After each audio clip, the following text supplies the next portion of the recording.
Hebrews 2 verses 14 and 15. Therefore, since the children share in flesh and blood, he himself likewise also partook of the same, that through death he might render powerless him who had the power of death, that is the devil. Jesus rendered the devil powerless over you.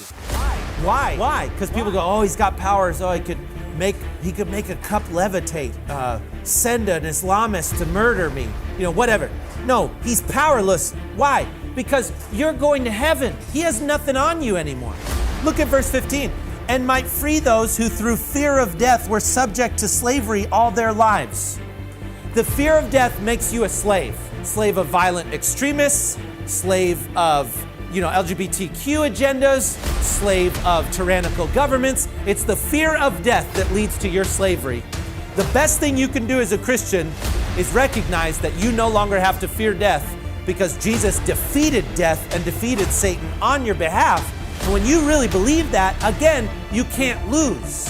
Why would people go and do pharmakia when the scriptures say that pharmakia is witchcraft? Literally, poisonous drugs, witchcraft, actual sin. It's listed as sin in the New Testament. Why would we do it? Fear of death. Fear of a disease, fear of death. The fear of death creates slavery.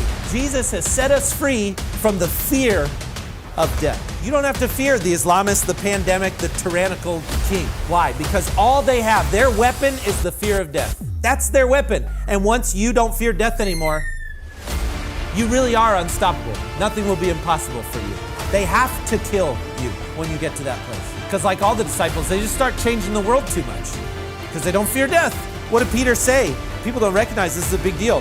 High priest brings him in Acts 5, says, you got to stop preaching in the name of Jesus. He goes, we must obey God rather than human beings. In other words, we're going to keep preaching Jesus' name. If you disobey the high priest in Jewish law, guess who can kill you? The high priest. He knew he was taking his life in his hands, and he said, no, we must obey God rather than human beings. No more fear of death. Jesus has done that for you. So for the joy set before him, he endured violence.